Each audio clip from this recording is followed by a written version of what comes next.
Hi, this is Functional Skills Maths Level 2. We've got practice set 3 papers, and we're going to start with the non-calculator section.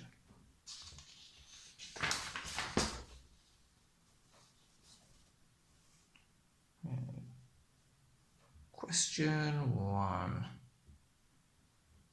Okay. So we've got PQRS is a quadrilateral.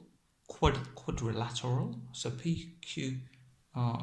All that means is this is a four-sided shape. It's got four sides. PQT is a straight line. So here's PQT. And RQV is a straight line. So RQV.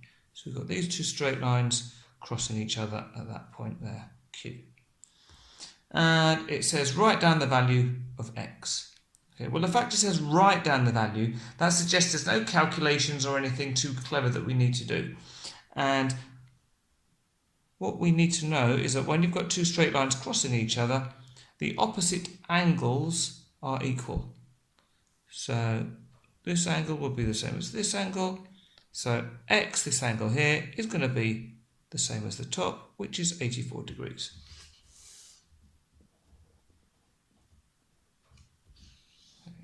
And then for part B, work out the value of Y. Right, so let's see, where's Y? So this is Y. This is the one we need to work out. Well, we should know that the total of the angles in a quadrilateral, so any four-sided shape, if you add up all of the angles, you should get 360 degrees. Well, we've got one angle, two angles, this angle, which we know is 84 degrees. So we can add these together, take them away from 360, and we should get this angle here. Okay, so let's do that. So, well, actually, I'm going to add these two together first, and you'll see why in a minute. So 216 plus 84. Well, 4 plus 6 is 10. 0, carry the 1. 8 plus 1 is 9. And the other one is 10. 0, carry the 1. And 2 plus 1 is 3. Then we need to add on the 27. And we're just going to get 327. Now, if you didn't see that 84 and 216 add together nicely, that's all right. It doesn't matter which way you do them. You could add all three numbers together in one go if you want. But you will still get an answer of 327. Now, so we said that we then need to take that away from 360. So 0 minus 7, we can't do that. So we take one from the 6 and pass it over. So now we've got 10 minus 7, which is 3. 5 minus 2, which is another 3. And 3 minus 3, which is 0.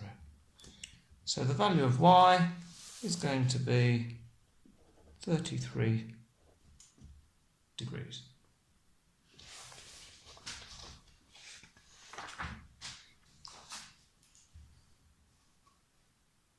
Question 2.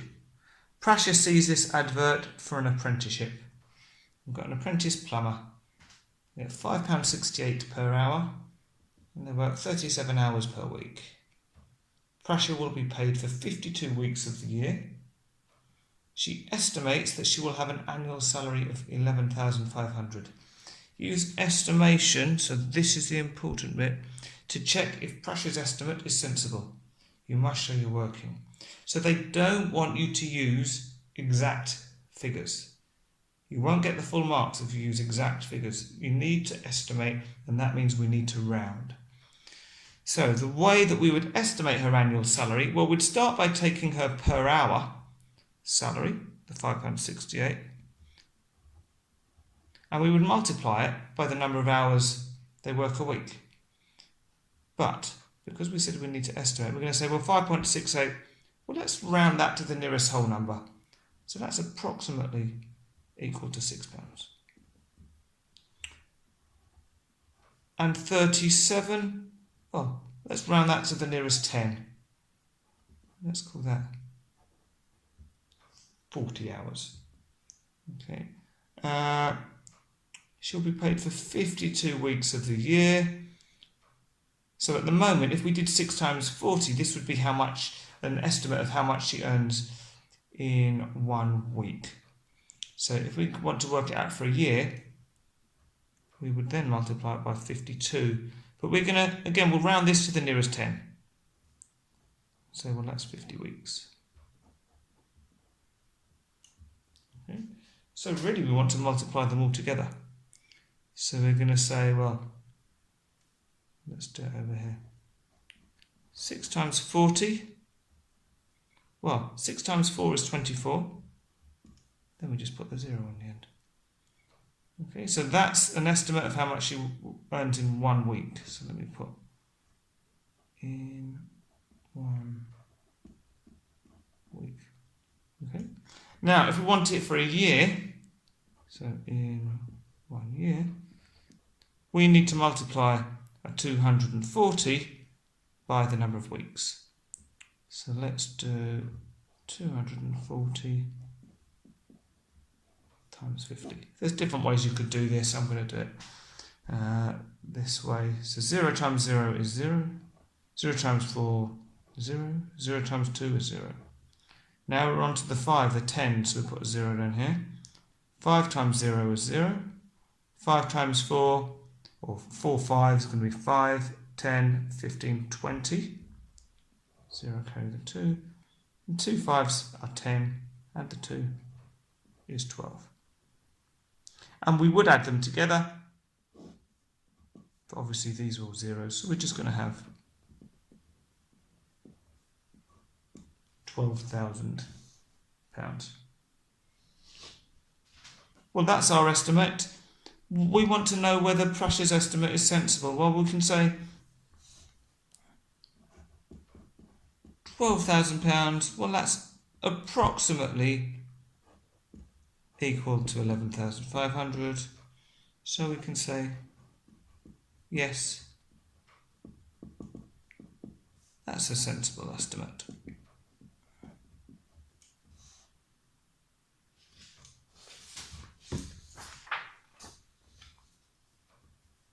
Question 3.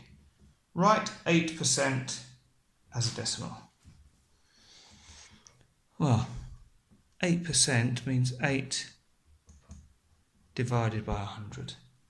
And if we're dividing by 100, we're moving the decimal place. So if you think of 8 as, well, we've got a decimal point there. We just don't really see it. But if we write it as 8.0, we haven't changed anything. But we're dividing by 100, so we're making the number smaller. So it's like we're moving the decimal point once, twice. So we can have a decimal point there. Now these gaps we have to fill in with a 0. And we'll put 1 there to make it make sense.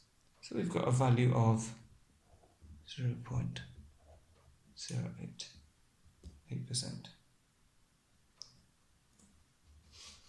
Another way of thinking of it is that when you've got your decimals, the first column after the first digit after the decimal point is our tenths, and the 8 would be in our hundredths. And we've got, especially if we write this like this, you can see we've got 8 hundredths, which is exactly what we've got here. Okay, now on to part B. Work out, and that's the square root of 64 times, and then we've got 12 minus 7 in brackets. So, well, if you're using your strict BidMaths rules, then that would tell us to work out the brackets first. So we can say, well, this is equal to square root of 64. We haven't done anything with that yet. And we're going to multiply that by, well, 12 minus 7 is 5. Then the next thing we need to work out is if it's BidMaths, we've done the brackets. Now we need to do the indices, the index, and that includes the square root. Well, what's the square root of 64? Well, that is the number that when multiplied by itself gives us 64. And if you can't remember your square numbers, you can just work them out. So 1 squared is 1 times 1. which is just 1. 2 squared is 2 times 2, which is 4. 3 squared is going to be 3 times 3, which is 9.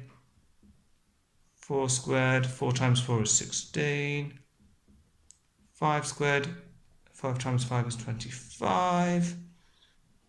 6 squared, so 6 times 6 is 36. 7 squared, 7 times 7 is 49. 8 squared, that's 8 times 8, which is 64. So the square root of 64 is equal to 8. So this thing up here becomes, instead of square root of 64, we can put 8 times 5. And 8 lots of 5, well, that's going to be 5, 10, 15, 20, 25, 30, 35, 40. That's 8. Now part C. Work out 4/5 minus 3/8. So whenever we're adding or subtracting fractions, 3 questions we need to ask ourselves. First of all, are the denominators the same? No, they're not. Second question, is one denominator a factor of the other one? No. 5 is smaller, but 5 doesn't go into 8 without any remainder. So that means that we're going to have to change both of these denominators. So change both fractions really, so that we can write them with the same denominator. And I'm going to go for the easy way, which is, well, if we multiply them together, then both numbers must be a factor. So 5 times 8, well actually we did, 8 times 5 was 40. So that means we can rewrite both of these fractions as being over 40. Right, so you need to think, well, if you've gone from 5 up to 40, 5 goes into 40 8 times. So that means we also need to multiply the 4 by 8. So that would be 8, 16, 24, 32. Now we've got the separate fraction that we're changing. So we're not going to be multiplying by 8 this time. So how many times does 8 go into 40? 8, 16, 24, 32, 40. So 5 times. So it's like we're multiplying the 8 by 5. So we need to multiply with the 3 by 5. So 3 5s are 5, 10, 15. So we've now got 32 over 40 minus 15 over 40. And when you're adding or subtracting fractions, once you've got the denominators the same, that stays the same in the answer as well. And we've just got 32 minus 15. Well, let's do it this way. 2 take away 5, we can't do. So we'll take 1 from there, reduce that by 1, and move the 10 over. So 12 minus 5 is 7. 2 minus 1 is 1. So we're going to end up with 17 over 40.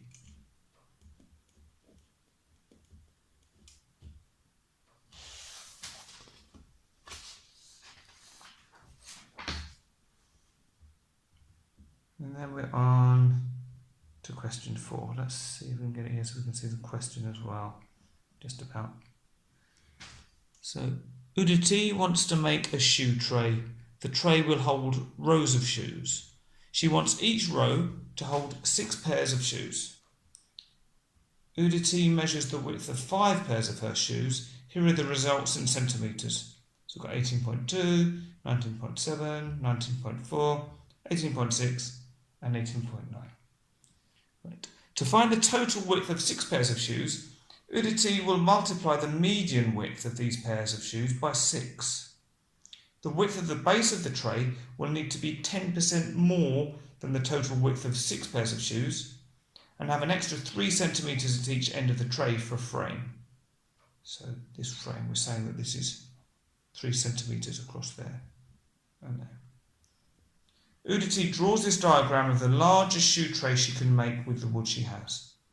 So we've got 127 centimetres across, 93 centimetres, we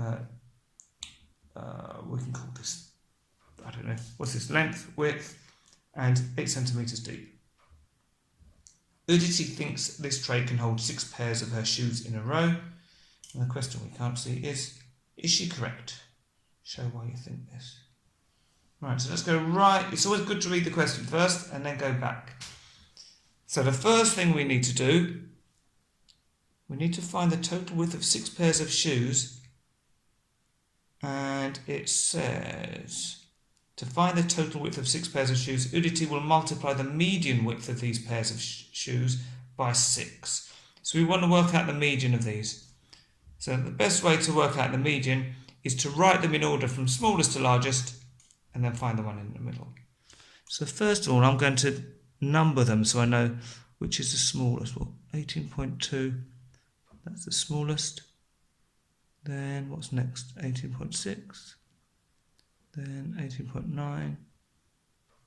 Then 19.4. And then 19.7. Okay, so I'm actually going to... you wouldn't necessarily need to do this, but I'm going to rewrite them out again, but in order. So we'd have 18.2, then 18.6, and the third one is 18.9, then the fourth one is 19.4, and lastly 19.7. So to find the median, we're going to start at the ends, cross out the first and cross out the last. And do the same with these, and we're left with one in the middle, which is the median. Okay, so we can say median, it was 18.9 centimetres. Now, it says to find the total width of 6 pairs of shoes, multiply the median width of these pairs of shoes by 6. Right, so we need to do 18.9 times 6.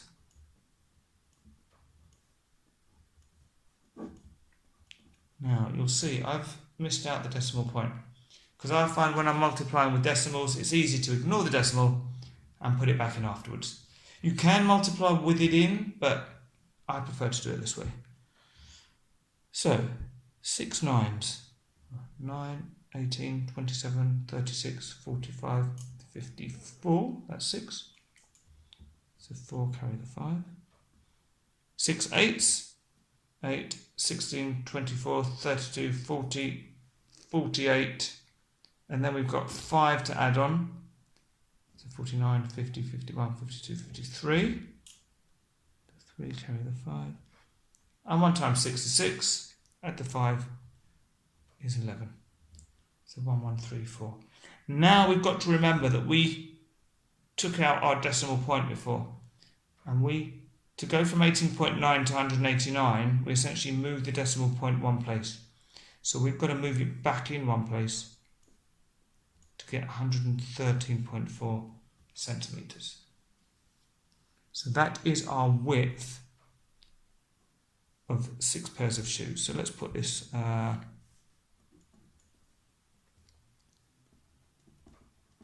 width 6 pairs. That'll do. Right, then what do we need to do? Well, the width of the base of the tray will need to be 10% more than the total width of 6 pairs of shoes. Right, so we need to add on 10% of this. Well, if you want to get 10% of a number, if it ends in a 0, it's easy, you can just chop a 0 off. But if it doesn't end in a 0, you can move the decimal point instead. So if we're dividing by 10 to get 10%, we move the decimal point to there. So 10% is going to be, if we move it there, it would be 11.34.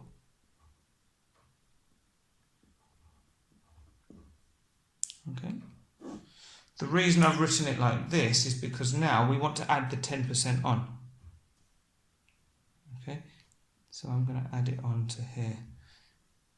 In fact, what I'll do, I'm going to write it again because you'll see why. So we've got 113.4. We're going to add on 11.34, so I'll write that on top. So doing it over here. Now 4 plus 4, we've got nothing to add on. Put a 0 on. It just makes it easier to see what you're doing. So 4 plus 0 is 4. 3 plus 4 is 7. Decimal point. 1 plus 3 is 4, 1 plus 1 is 2, and 1 is 1. Okay, so we've got our 6 pairs of shoes plus a 10% increase is 124.74 centimetres. Then it says the width of the base of the tray will need to be 10% more than the total width of 6 pairs of shoes and have an extra 3 centimetres at each end of the tray for a frame. So we need to add on an extra 3 centimetres one side and another 3 the other. Then let's put zeros on to make it easy to add up. So all we're doing is adding 3 and 3, or really adding 6 to this number. So 4 plus 0 plus 0 is still 4. 7 plus 0 plus 0 is still 7. Decimal point. 4 plus 3 is 10. 0 carry the 1. 2 plus the 1 is 3. And 1 plus nothing is 1. So we get a total width of 130.74 centimetres. Well, 130.74, that's more than 127 centimetres, which is what we've got here. So she thinks the tray can hold 6 pairs of her shoes in a row. Is she correct? No.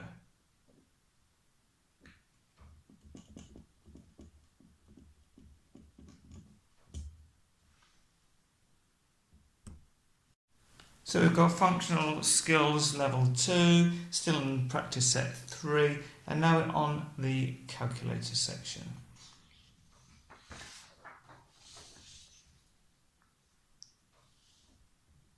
Question 1. Susie wants to make a dress. To make the dress, she needs a piece of fabric with a length of 2 3/4 yards. Fabric is sold in lengths measured in centimetres. And they tell us that 1 inch is equal to 2.54 centimetres and 1 yard equals 36 inches. Work out the length of fabric in centimetres that Susie needs to make the dress. You must show your working. Okay, well, so let's start off by turning the yards into inches, and then we can go from inches to centimetres. Okay, so we want 2 3/4 yards. Well, I'm going to split it up. You could do this. One way of doing it would be to just turn that into a decimal and multiply it by 36 inches. But I'm going to do it a slightly simpler way. Might be longer. But so 2 yards. Well, if 1 yard is 36 inches, 2 yards are going to be 2 times 36. And you can use a calculator now. Even if you think you can do it in your head, still check it with the calculator because it's so easy to make mistakes in the exam. So that's going to be 72 inches. Okay. Then 3/4 of a yard. Well, that's going to be 3/4 times 36. So 3 divided by 4, because that's what 3/4 means. Times that by 36 is 27 inches. So if we want 2 3/4 yards, well, then we need to add these two together. 2 and 7 is 9, 7 and 2 is 9. So we've got 99 inches. Now we want our answer in centimetres. Well, if 1 inch is 2.54 centimetres, well then 99 inches is going to be 99 times 2.54, which is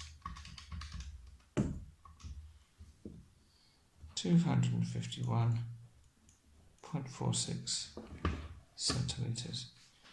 And you always want to check if you need to do any rounding or anything. It just says work out the length of fabric in centimetres. So I'm going to keep that as my final answer.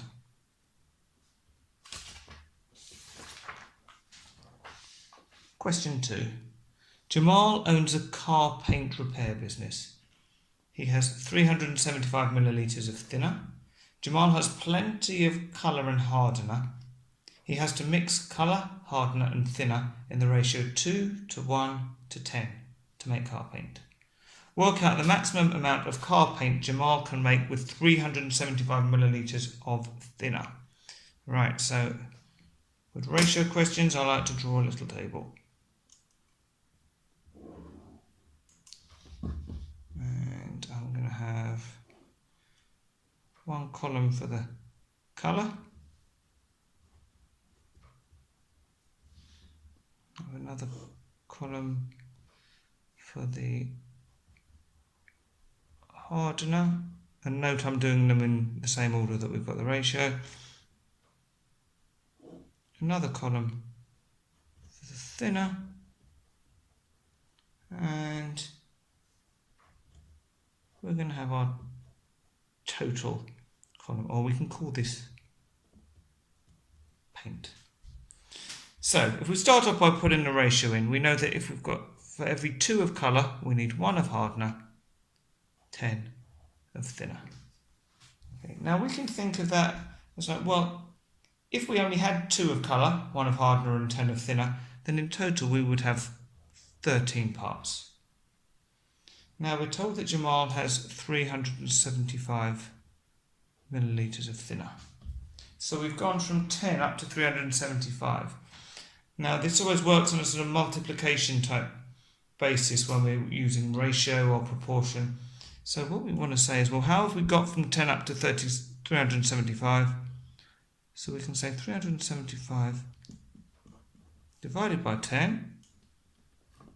We could do it without a calculator, but why not use it? And we get 37.5. So that means we're multiplying by 37.5 to get from 10 to 375. Now we're trying to work out the maximum amount of car paint he can make. So that just means we need to multiply this by the same. And we've already got it in our calculator, 37.5. So we just multiply that by 13. And we get 487.5. And that's our answer. So we can put it down here. 487.5 millilitres.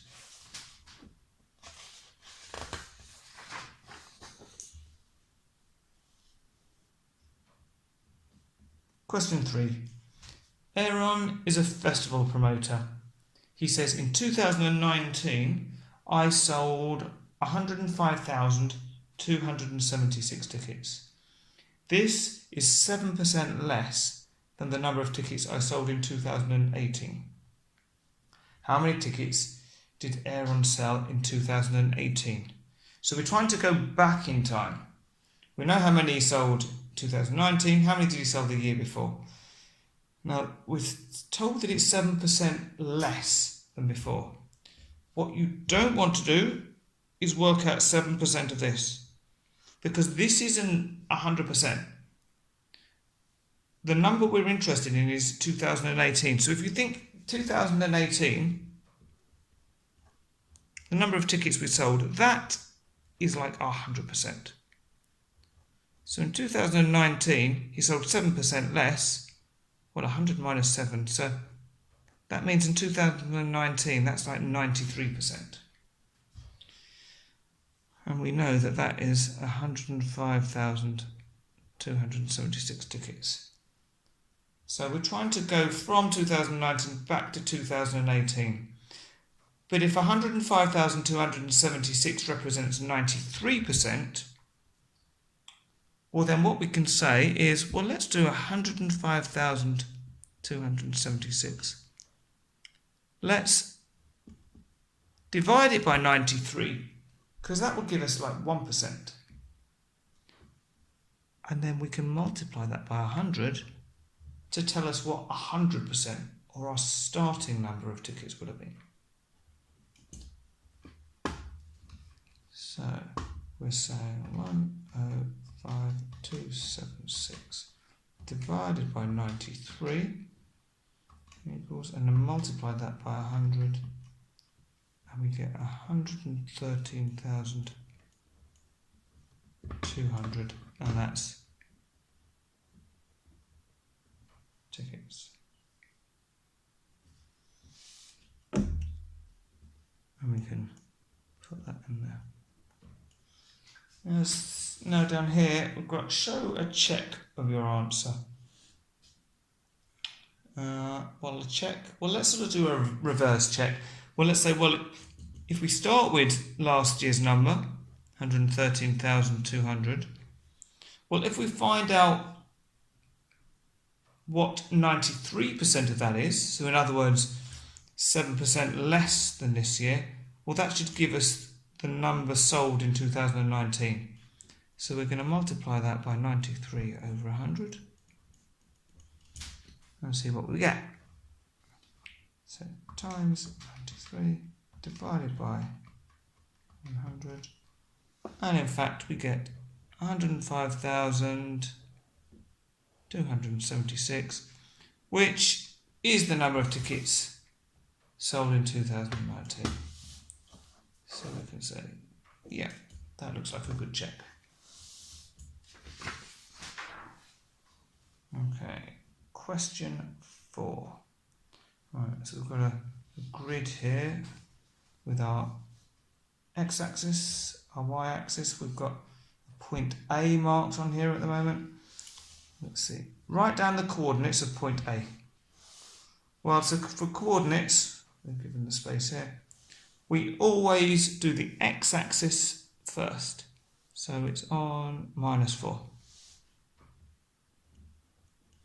Then we look at the y-axis, up and down. Well, it's right on here, so it's on 0. So it's going to be -4, 0. And we're told B is the point 2, 0. On the grid, draw a circle with diameter AB. Well, let's mark B on there first of all. So B is going to be, it was 2, 0. So here's 2 and 0. So it's going to be right on here.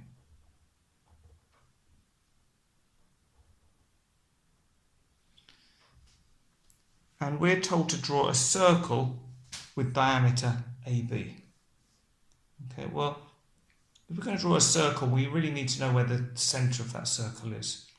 So if this is the diameter is the line that goes from one side of a circle to the other, passing through the centre point. So let's see how far is this. We could do a sum, or we can just count. It's going to be 1, 2, 3, 4, 5, 6 all the way across. So half of 6 is going to be the centre. So 1, 2, 3. And I'm going to call that C because that's my centre. So that you can see it's 1, 2, 3 from A, and it's also 1, 2, 3 from B, right in the centre. Okay. They want us to draw a circle, so if I'm going to draw a nice circle, I'm going to need to use my compass. Okay. Or technically, a pair of compasses. So if you see on the front of the exam paper, it will probably say that you can use, let me check the wording, I'm pretty sure it says you can use a pair of compasses, yeah. Well, let me show you. So you must have a pair of compasses.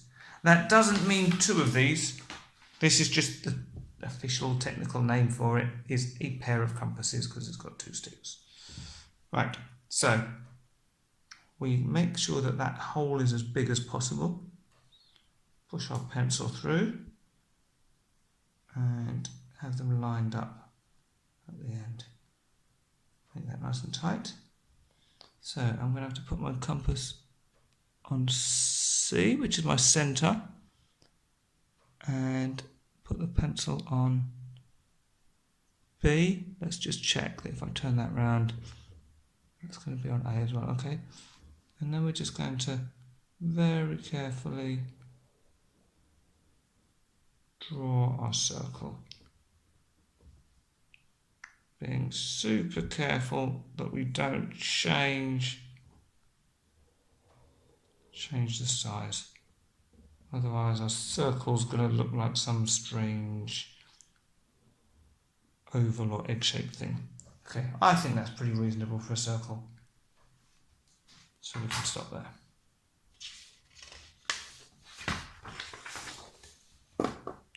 Question 5. Here is a diagram of a doll's house Jayden has made.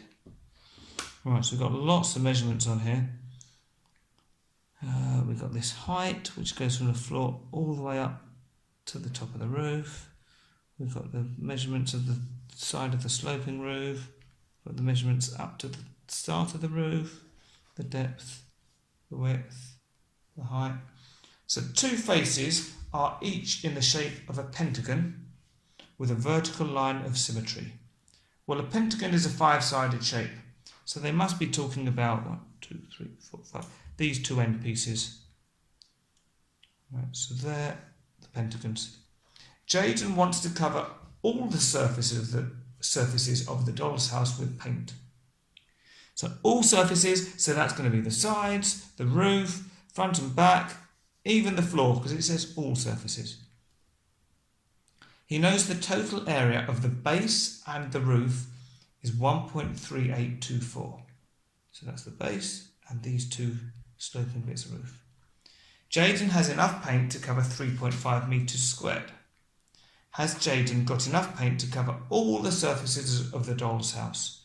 Show why you think this. Okay, so they've already worked out the roof parts and the base. So what we need to work out is this front and back panel and the 2 pentagons. And then we can add that all together and compare it to this 3.5 metres squared. Okay, so let's start on the easy bit. Let's start on the front and back. So I'm going to do it up here, I think, so that we can at least see without having to go up and down. So the front, so that's this piece here. Well, the area is going to be the width, 0.96, times the height.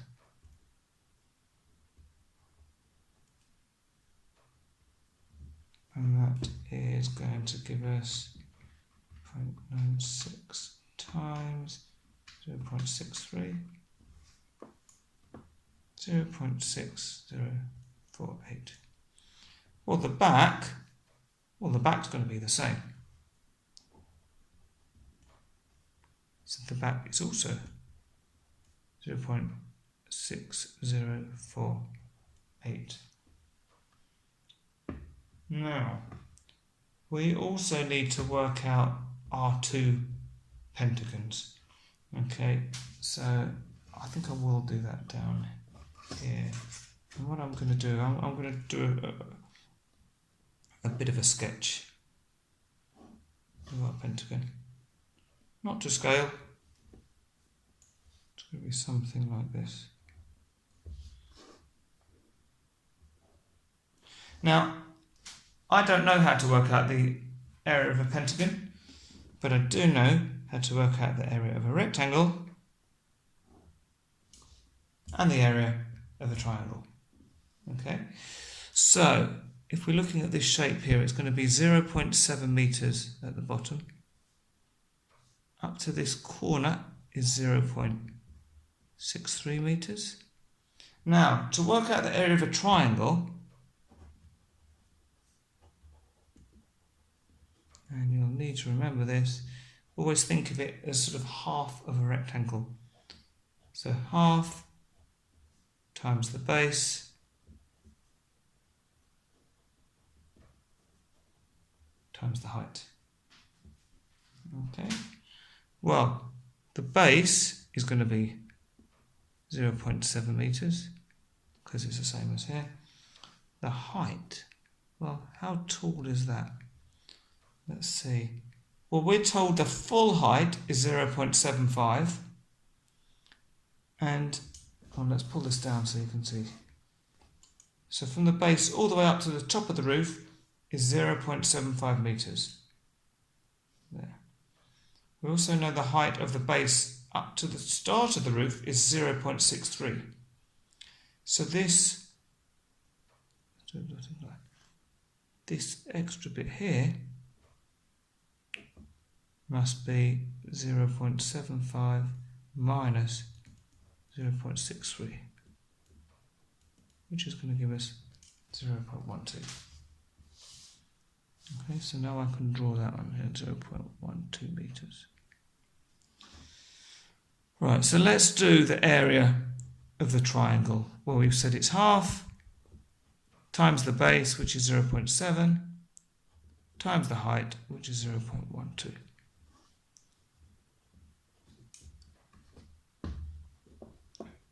So half times 0.7 times 0.12 gives us 0.042, and that is going to be meters squared.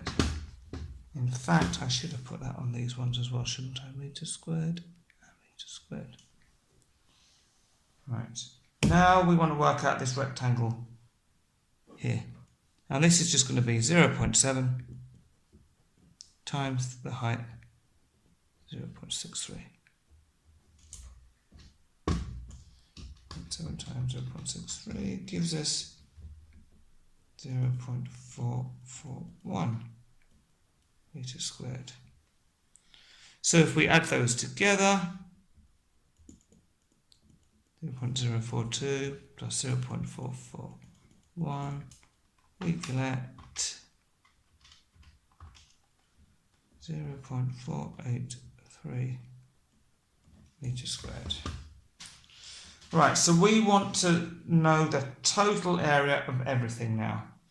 So they told us the total area of the base and the roof is 1.3824. So we've got 1.3824.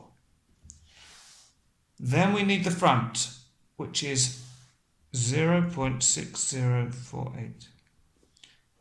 Then we need the back, which is also 0.6048. Then we need this pentagon on the left, which is 0.483. And finally, we need this pentagon on the right, which is also 0.483. So let's work this all out. So 1.3824 plus 0.6048 plus, we've got another one, 0.6048 plus, move it over here, 0.483 and plus another 0.483. And we get 3.558 meters squared. And we're told Jaden has enough paint to cover 3.5 meters squared. Well, that is more than 3.5 meters squared. Has Jaden got enough paint? No. Not enough. So you could say maybe don't paint the floor and no one will notice. But they're not asking that. They want to say, is it enough to cover everything? And it's not.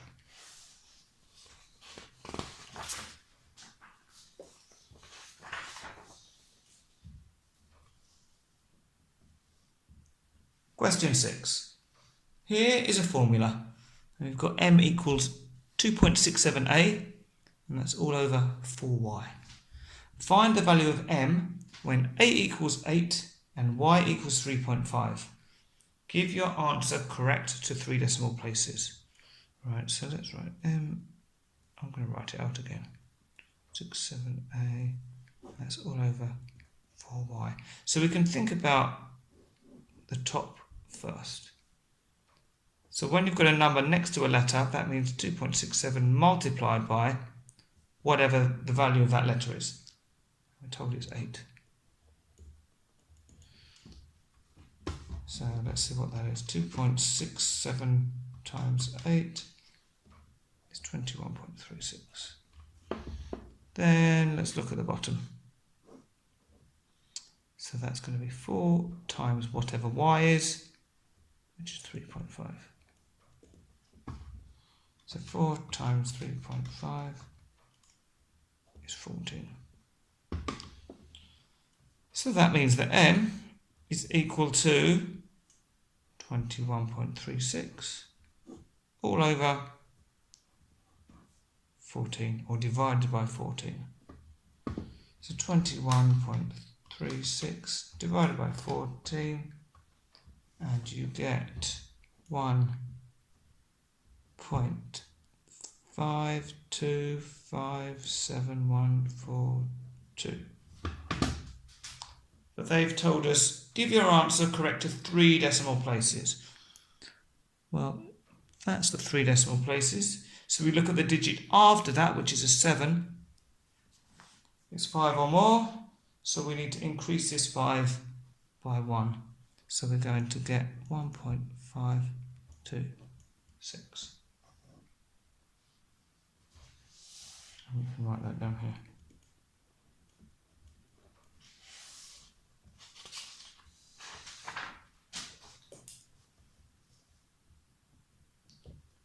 Okay, question 7 now. Nikos owns a restaurant. The table shows information about the number of customers that visited the restaurant on each of the 31 nights in August. And we've got there were between 1 and 15 customers on 2 occasions. There were between 16 and 30 customers on 7 occasions. Between 31 and 45 customers on 12 occasions. And between 46 and 60 customers on 10 occasions. The mean number of customers per night in July was 32. Nikos thinks the mean number of customers per night in August was more than the mean number of customers per night in July. Is Nikos correct? So they want us to work out the mean number of customers in August. Right. Well, it's very difficult to do it accurately, because we know there were 2 occasions where there were between 1 and 15 customers. But both times it could have been only 1 customer. Both times it could have been 15 customers. Or one time it could have been 3, the other time it could have been 9. So we don't know. So what we do with these sorts of things is we say, well, let's do something sensible. And let's say, well, let's assume that it was somewhere in the middle. So what's the middle of this range? Well, the way to do that is you add the 2 numbers together and divide by 2. So 1 and 15 is 16. 16 divided by 2 is 8. So we're assuming that we can't use 1 to 15 customers. So we're going to say, well, that we're going to use 8 as our value. So same for this. If we want to work out the midpoint of 16 to 30, we can do it with the calculator. We'll do 16 plus 30 is 46. Divide that by 2. We're going to get 23. Then we've got 31 and 45. Divide that by 2. We get a midpoint of 38. And then we want the midpoint of 46 to 60, which is 53. So we don't need to worry about this column anymore, because what we're using, we're assuming that there were 2 instances where that were 8 people, 7 instances where there were 23, 12 instances where there were 38, and 10 times where there were 53 people. Now, we want to find our totals. So if there were 8 people on 2 occasions, well, that means that in total there were 2 times 8, which is 16. So I'm going to do frequency times midpoint. Okay, so all of these we're going to multiply them together. So 7 times 23, I'll use a calculator for that. 161. 12 times 38, 456. And 10 times 53, I'll do that without a calculator, 530. So the total number of customers is going to be the sum of all of that. So 16 plus 161 plus 456 plus 530. So that means in total there were 1,163 customers. Okay, and how many nights were there? Because we want to know the average number of people per night. Well, we're going to add these all together. So 2 plus 7 plus 12 plus 10 gives us 31, which is good because there's 31 nights in August. Now, if you remember, the mean is calculated as the total divided by the frequency. Well, we've worked out our total number of customers, which is 1,163, and our frequency is our number of nights, which is 31. So 1,163 divided by 31 gives us 37 point. Have they said how they want it rounded? I'll do it to 2 decimal places. Let's say 0.52. Okay, because the main thing, they're saying the mean number of customers per night in July was 32. Nikos thinks the mean number of customers per night in August was more than the mean in July. So we're just comparing 37.52 to 32, and it's clearly more. So, is Nikos correct? Yes, and we proved it. Right, now, for the last mark, they're saying show a check of your mean calculation. Right, well, I'm going to do a reverse calculation again. So we did 1,163 divided by 31 to get 37.52. So we'll do it backwards. 37.52. Instead of dividing by 1, we'll do the opposite, which is times it by 31. And 37.52 times 31, and we get 1,163.12. It's slightly different because we used a rounded out answer. Okay, but that's close enough because we wouldn't expect it to be exact because we know we rounded, so that's fine.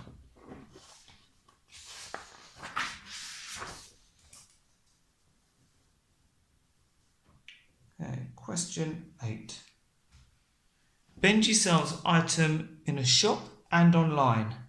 In a survey, he asked 100 people if they prefer to buy items in a shop or online, and also if they're aged under 25 years, 25 to 40 years, or over 40 years. And we're told that 56 of the 100 people prefer to buy online, 27 of the people aged under 25 years prefer to buy online, 12 of the 33 people aged 25 to 40 years prefer to buy in a shop. Of the people aged over 40 years, 8 prefer to buy online and 17 prefer to buy in a shop. One person who prefers to buy in a shop is chosen at random to win a prize. What is the probability that this person is aged under 25 years? You must show your working. Right, well that's loads of information and you might be thinking, what do I do with that? Now, at the moment it's all just words. Let's tidy it. Let's create a table, okay, and see how we can group this information. So we know that people are asked if they prefer to buy in a shop or online. So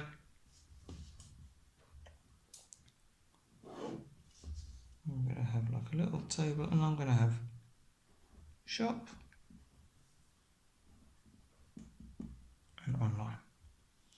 Okay. And then they're asked if they're aged under 25 years, 25 to 40 or over 40.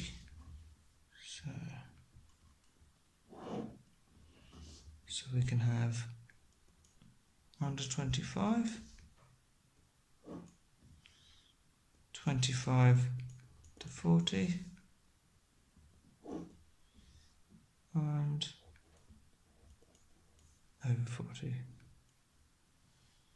Okay, and what I'll do is I'll extend this. I'll extend all of these actually, because then we can do some totals as well. Right, it might not feel obvious to do this, but hopefully if you do a few questions like this, you'll see why this is really helpful. Now we can start to put this information into our table.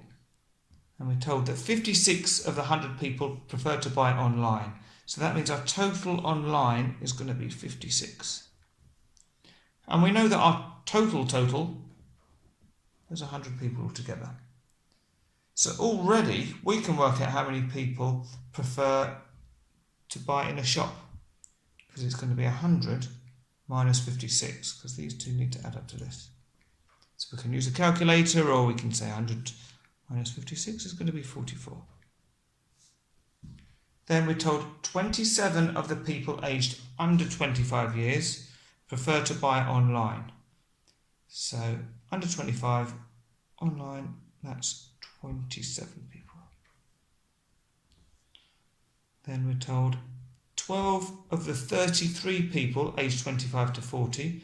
So they're telling us there's 33 people in total that are 25 to 40.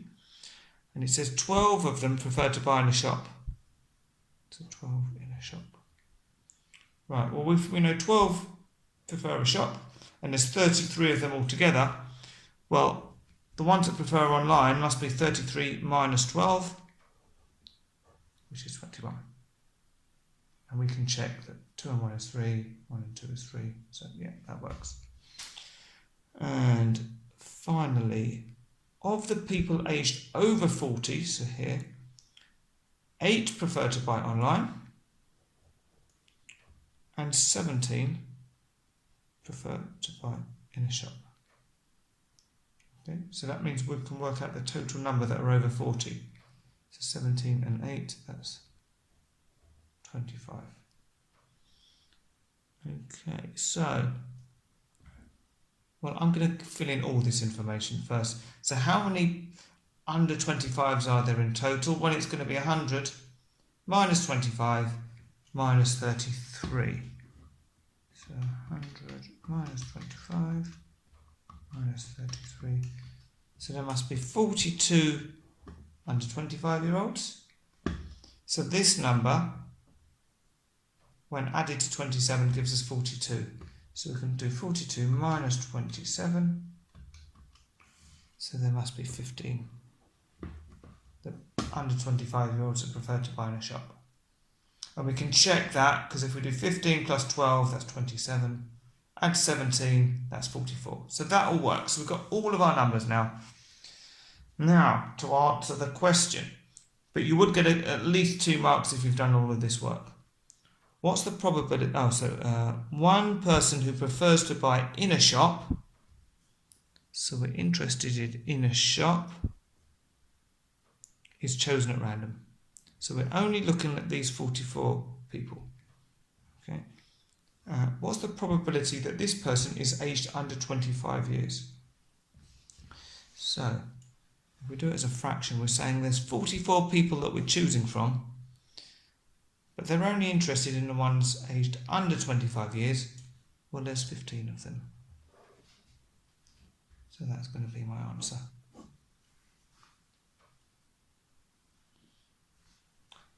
Instead of presenting all of this information in a table, you could do a sort of a probability tree, which would look something like, you could say, well, you either buy online or in a shop.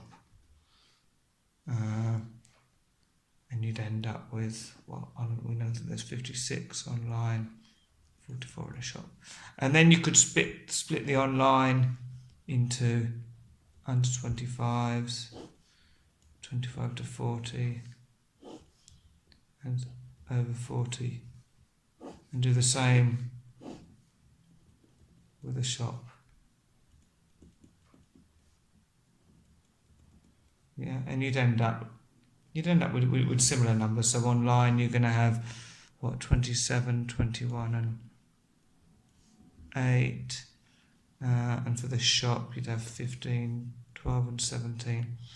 And you'd still end up getting the same answer, because you would still be looking at your under 25-year-olds that bought it in the shops. It'd be 15 over 44. I think the tables are much tidier, but just in case you were trying to go down the probability tree sort of route, I thought I'd show it just so you can see what it should look like. The table's easier.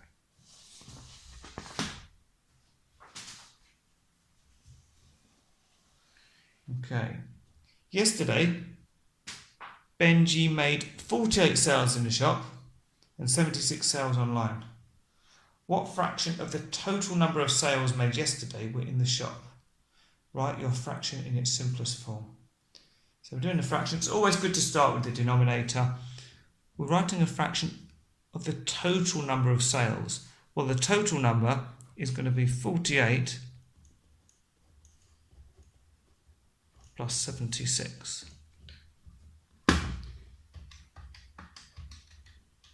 Which is 124.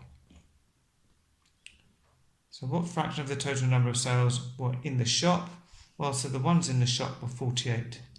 So it's 48 out of 124. Now, they've said in its simplest form. So, well, I'm going to go maybe the longer route, but just what seems quite simple. So they're both even numbers. So let's divide top and bottom by 2. So 48 divided by 2, that's 24. Well, let's use a calculator. 124 divided by 2 is 62. So 48 over 124 simplifies to 24 over 62. Well, they're still both even, so we can simplify that again. So we're dividing by 2 again.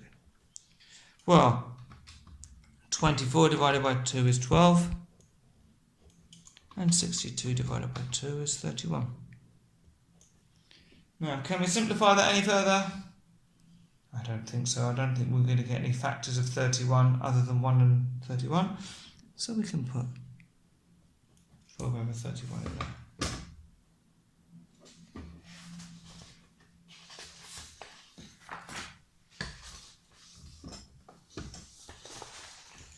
Okay, question, if we tidy it up. Question 9. Maisie is designing packaging for a perfume bottle. The packaging is in the shape of a triangular prism with length 160 millimeters. So that's it. Maisie has drawn the front elevation and the plan of the prism on the centimetre grid below. Well, the plan is looking straight down, so this one must be the plan. And the front elevation, so this must be the front. There. And we know that because we've got this triangle. Right, and then they say, Maisie needs to draw the side elevation to complete the design drawings. Draw the side elevation for Maisie. Remember to complete the scale. Right, well, if that's the front, the side is going to be looking that way. So it's certainly going to be the same width as you'd see from the plan. So in other words, this length is going to be that length there. I'm just going to sort of mark, we don't know exactly where it'll be, but I'm going to mark a couple of points for the possible corners. Actually, let's do the scale, because what they're telling us is this is 160 millimeters long there. Well, how big is it on the chart? Well, although it doesn't tell us, if you measure them, you'll see that each of these squares is just under 1 centimetre. But that's because of the way it's been printed out.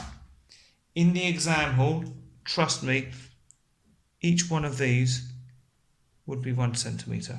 It's just a shame that whenever we print out the practice papers, they don't come out quite full size. So what we're saying is that 1, 2, 3, 4, 5, 6, 7, 8 centimetres in terms of scale, not do equals, gives us 160 millimeters. Well, let's give this like with like. Well, 160 millimeters, there's 10 millimeters in a centimetre, so that's going to be the same as 16 centimetres. So what we're saying is it might be 16 centimetres in real life, but on the drawing it's only 8 centimetres. So in terms of the scale, that means 1 centimetre on the picture is 2 centimetres in real life. Right, so now to draw that side elevation. Well, we know how long it needs to be, and looking at the front here, we can see, well, it's 1, 2, 3, 4 squares high. So if we're looking from the side, it's also going to be 1, 2, 3, 4 squares high. So we're just going to have a rectangle, which you could probably tell if we're looking from the side we're going to have a rectangle. It's working out how long and wide it needs to be. I think the long is the easy bit because we know it's that width, and we're just looking at how tall it is. And as I say, it needs to be the same height as when we're looking at the front elevation.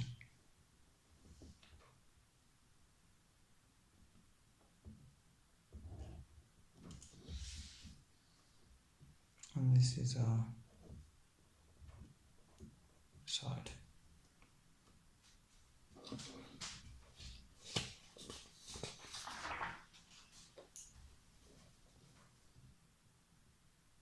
Okay, question 10. Lucia is driving to a meeting. She needs to drive for 58 miles on the motorway. The maximum speed limit on the motorway is 70 miles an hour. Lucia will not drive over the speed limit.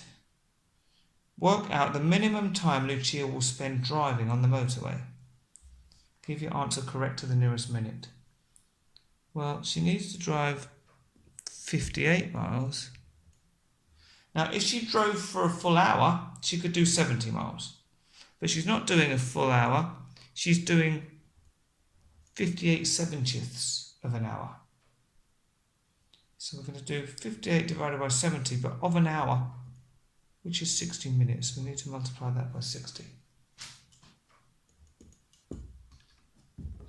So it's like we're working out the proportion. As I say, if we knew she had to drive for 70 miles, we know it would take her 1 hour.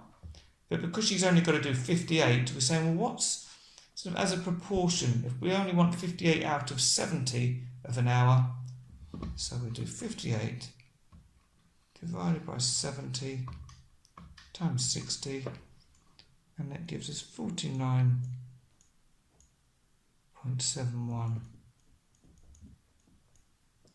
minutes. And give your answer correct to the nearest minute. Well, so that's going to be 50 minutes.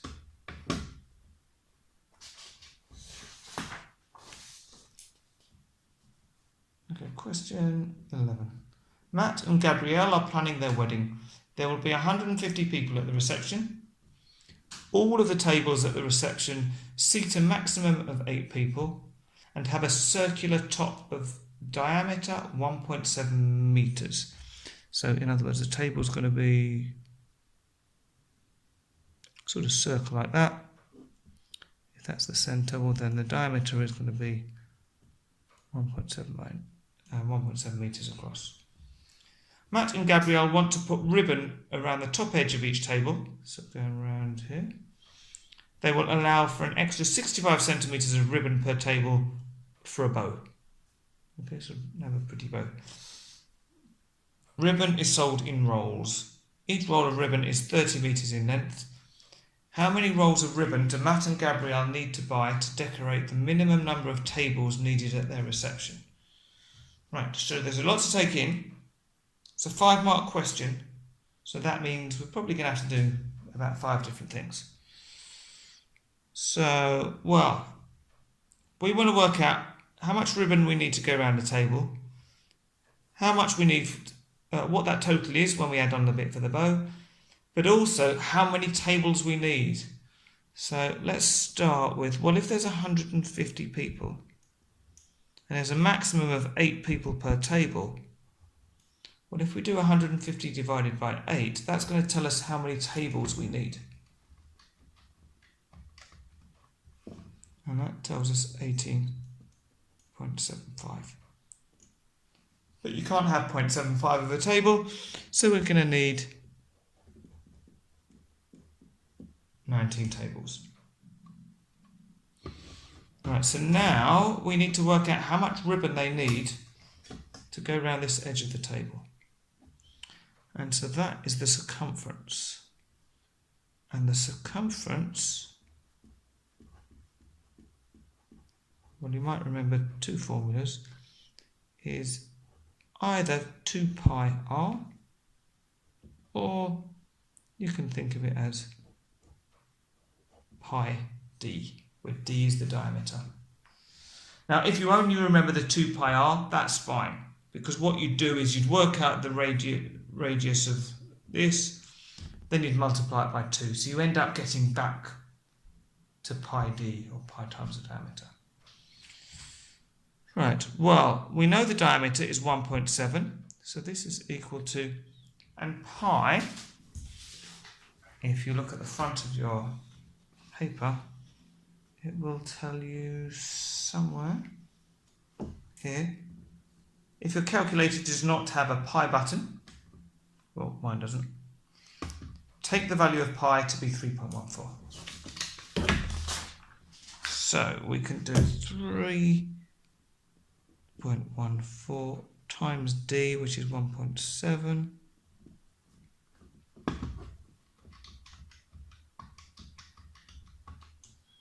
And you get 5.338 meters. That's going around the table. Now we need to add on an extra 65 centimeters of ribbon, but this is in meters. So 65 centimeters, well, there's 100 centimeters in a meter, so that's going to be 0.65 of a meter. So if we add that on, we get 5.988 meters, and that's ribbon per table. Right, so we've got 5.988 meters of ribbon per table. We've got 19 tables, so multiply those together and you get 113.772 meters of ribbon that you need. Each roll of ribbon is 30 meters in length. How many rolls do we need? Well, so we're going to have to do 113.772 divided by 30. So still got that from last time. Divided by 30. 3.7924 rolls of ribbon.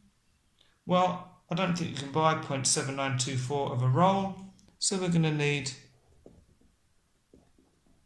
4 rolls.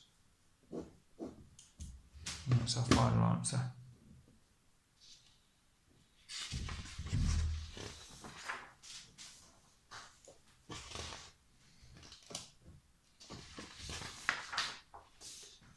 Right, now we're on to question 12.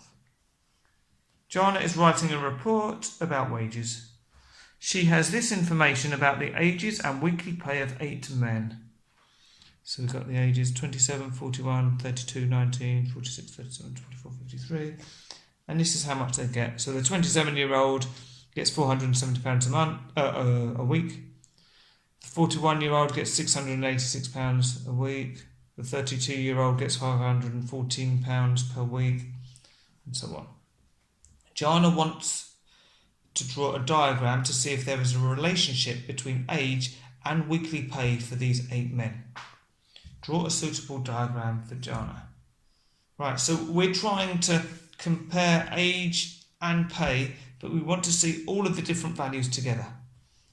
And the only way we can do a sensible graph like that is if we do a scatter graph. Because then we'll have all of our different points on here and we'll see if they're moving in the right direction, same direction, or all random. So let's excuse me. So let's think about what our scale is going to be. It doesn't matter too much, but I'm gonna, because we've got age first, I'm gonna put my age along the bottom. And we go, what's the highest age we've got? 53. So I'm thinking, well, if we start with 0, we could have 10, 20, 30, 40, 50. And because it's 53 I want, our scale needs to go at least as high as that, so we'll go to the next 10. We'll go up to 60. So that's our age in years. So that means we're going to have our weekly pay going up here. So what scale are we going to use for this? Well, what's the highest pay we've got? 686? Yeah, that's the biggest one. 686. So we could go up in, could we go up in hundreds? 100, 200, 300, 400, 500, 600, 700. Well, that would be more than 686, so I think that would work quite well.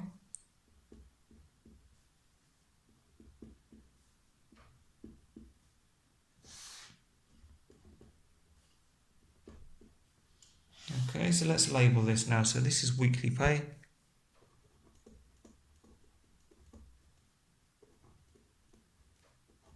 And that's in pounds. Okay, right, so let's tidy it up a little bit.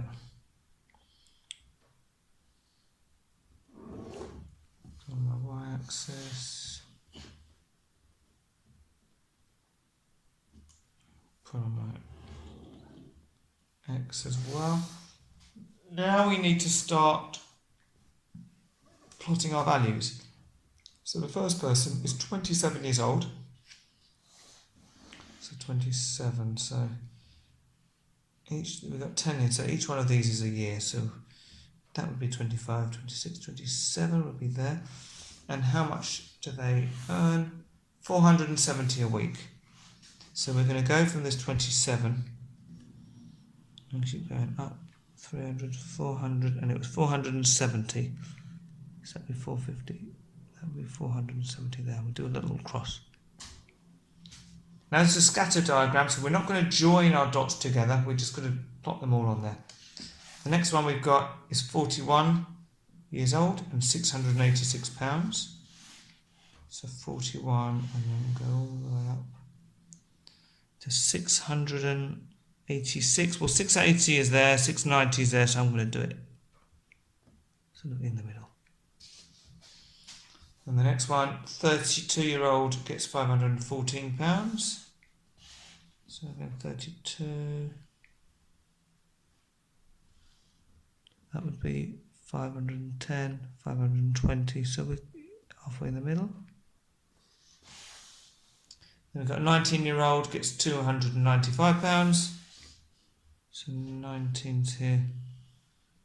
That would be 290. That would be 300. So go in the middle. Then we've got a 46-year-old gets £612. So 46. Let's go up to 610 would be there. 620 would be out there. So let's go just over the 612, just over the 610.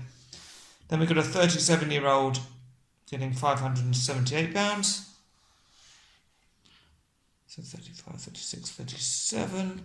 And go all the way up to 578. 570 would be there, 580 would be there, so we'll go closer to 580. Then we've got a 24-year-old earning £338. 24, 330, 340, so about there. And finally, we've got a 53-year-old earning £615. So 53. We're going to go up to 600 and that'd be 610, that'd be 620, so 615. Halfway in the middle. Okay, so that's our diagram. They haven't asked us to draw a line of best fit yet. They might do, they might not. I don't think they do in this question, but if you did, you would probably draw something. Let's do one anyway. It'd be something like that, a line of best fit. But say, I don't think they're asking for it here, but let's carry on and see. What type of correlation does the relationship between age and weekly pay what type of correlation describes the relationship between age and weekly pay for these men? Right. By correlation, you've usually got three options. Either as one goes up, the other one goes up. So that's this. That's called a positive correlation. Well, let's put that in, because that's what this is. We could also have a negative correlation. That would mean that as one goes up, the other one goes down. So that would look like a line sloping down this way. And another one would just be random dots all over the place and would say there is no correlation. And then finally, Jana wants to compare the variation in weekly pay of men with the variation in weekly pay of women. She finds the range of weekly pay for a sample of 8 women is £437. Write a comment comparing the variation in weekly pay for men and for women. Support your comment with a calculation. Right, well, if we're comparing our ranges of pay for men and women, well, we've got it for women. We need to know what the range of the pays are for the 8 men. And range is the maximum value minus the minimum value. So let's go back to our men and let's see what was the maximum value. Well, actually, we can look at our graph. It was this one, which was the 686. And the minimum value was this one, just under 300, which was 295. Okay, so our range, and I'm going to put men in there, range of men, 686 minus 295, which is £391. Okay, so our range is less for men than it is for women. So write a comment comparing the variation. So we could say something like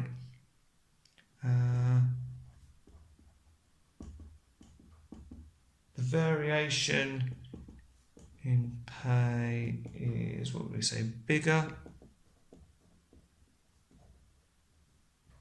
for women than men, as the range is larger for women. And we can put that in as 437 versus 339. Oh, 391 for men. And that will get you 2 marks. So that's the end of the paper. So I hope you enjoyed it. I don't know if you did enjoy it, but I hope you enjoyed it. I hope you did well with it. I hope this was helpful. If it was, please do like the video. Have a look on my website. Look at the my YouTube channel. Have a look at the other videos on there. And remember, there's other Edexcel Pearson papers on there, but you can look at Sitting Guilds and various other exam boards as well. It's always good practice to look at some of the different styles of papers. And do subscribe, and then you'll get updates as I add more videos as well. Thank you very much.